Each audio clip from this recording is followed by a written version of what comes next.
नमस्कार श्रोते हो, रेडिओ जयंतच्या आनंदी कट्ट्यावर मी अनुराधा आपण सर्वांचं मनपूर्वक स्वागत करते. उत्तम व्याख्यात्या, संस्कृत भाषेच्या गाढ्या अभ्यासक, उत्कृष्ट सूत्रसंचालक, विदुषी धनश्री लेले यांची एक अतिशय सुंदर पोस्ट वाचनात आली. त्यांनी फार एक सुंदर अनुभव कथन केलंय. त्यांचा तो अनुभव आजच्या आनंदी कट्ट्यावरून तुमच्याशी शेअर करते. रत्नागिरीला एका कार्यक्रमासाठी गेले होते.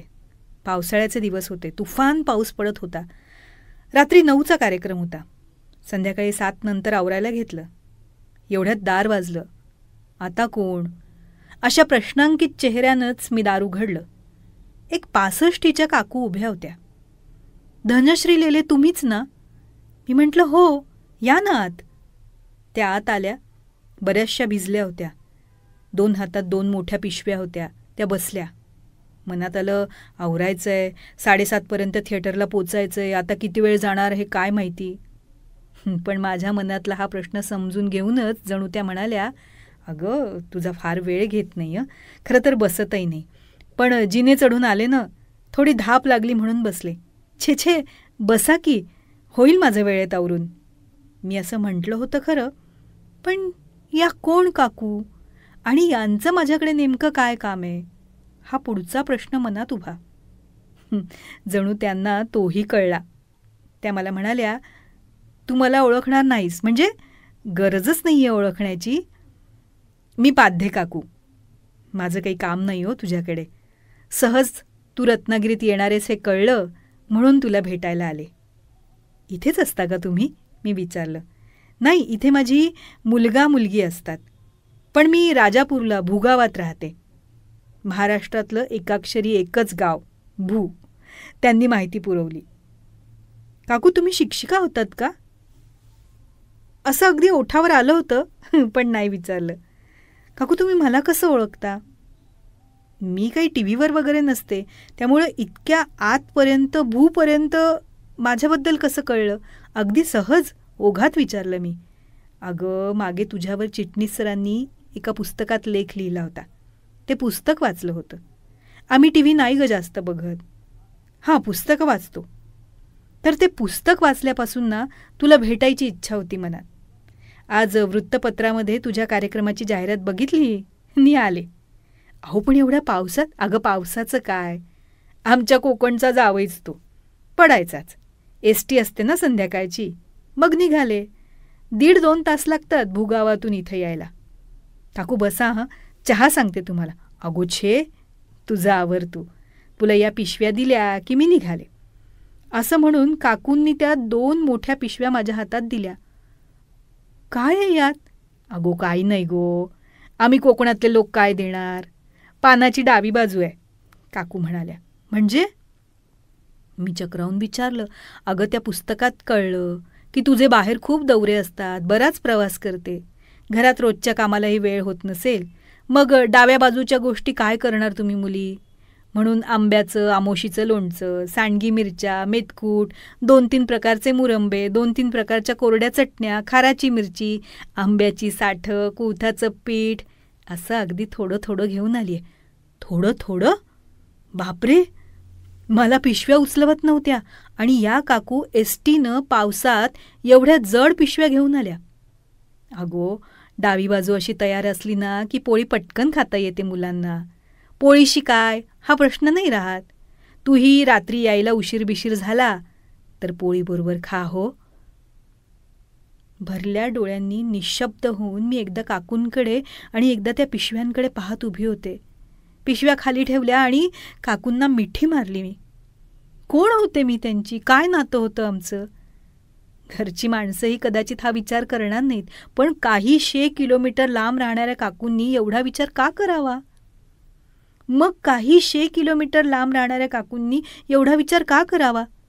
स्वतःला होणाऱ्या त्रासाचा विचारही न करता केवळ मला हेच सगळं देता यावं म्हणून एवढ्या लांब आल्या त्या? काय बोलू? शब्दापेक्षा कृती नेहमीच मोठी असते हे शब्दांना कळलं असावं, म्हणून शब्द खूप आत दडून बसले असावेत. धन्यवादाचा एक शब्दही मी उच्चारू शकले नाही. धन्यवाद, थँक्यू या शब्दांना इथे काय मोल होतो? नाही म्हणायला एकच शब्द मनात उभा होता, तो म्हणजे निर्व्याज.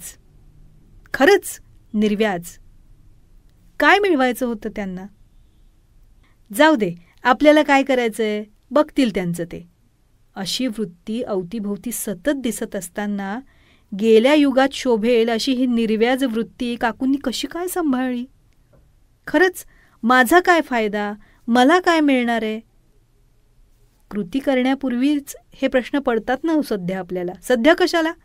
दासबोधाची पहिली ओवी, त्यातही श्रवण केलियानं काय प्राप्त असा सवाल श्रोते विचारतील.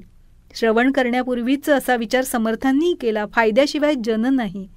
पण इथे मात्र संपूर्ण वेगळं चित्र पाहत होते.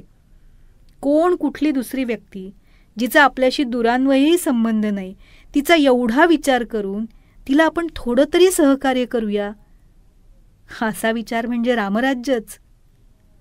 आपण या गोष्टीला लष्कराच्या भाकऱ्या भाजणे अशी रोखठोक म्हण देऊन ठेवलेली आहे. पण लष्करालाही भाकऱ्या लागतात आणि भाजणारही कोणीतरी असतंच. स्वातंत्र्य दिनाला कमरे एवढ्या पाण्यात उभं राहून गस्त घालणाऱ्या सैनिकाचा फोटो सबसे तेज व्हॉट्सअपवर अपलोड करून व्हर्च्युअल अश्रू गाळणारे आपण असं कोणी करत असेल निर्व्याज प्रेम, तर लष्कराच्या भाकऱ्या भाजतोय असं म्हणून मोकळं होतो. मनात विचार आला, हे असं निर्व्याज वागायला कधीतरी जमणार आहे का आपल्याला? निसर्ग निर्व्याजच वागत असतो. झाडं स्वतःची फळं स्वतः खात नाही, नदी स्वतःचं पाणी स्वतः पित नाही, गाय स्वतःचं दूध स्वतः पित नाही. 8वीत संस्कृतमध्ये या आशयाचा श्लोक पाठ केला होता. त्यात नदी होती, गाय होती, झाड होतं, पण माणूस नव्हता. कारण तो सुभाषितकार या काकूंना भेटला नव्हता. ऐशी कळवळ्याची जाती करी लाभावीण प्रीती. बापरे, लाभावीण प्रीती कल्पनाही नाही सहन होणार आजच्या काळात. पुन्हा येशील तेव्हा कळवून ये हो, म्हणजे छान मोदक वगैरे करून आणीन. काकूंच्या या बोलण्यानं मी भानावर आले. आणि यातलं काही संपलं, आवडलं तर निसंकोच सांग, पाठवून देईन मुंबईस. मनात आलं, म्हणावं काकू नका आता आणखी काही बोलू. तुमचं हे निर्व्याज प्रेम घ्यायला आमच्या उंजळी समर्थ नाही तो. तुम कोई कमी नहीं, मेरी ही झोली तंग है. काळ्या ढगांनी भरलेल्या आभाळात लख्ख वीज चमकावी आणि तेजानं सगळा आसमंत उजळून निघावा, तशा त्या कोसळणाऱ्या पावसात आलेल्या काकू मला वाटल्या. एक ज्योत उजळली त्यांनी माझ्या मनात. आता बाहेरच्या मी माझाच्या वाऱ्यापासून तिला जपण्याचं काम करायचं होतं. खूप कठीण.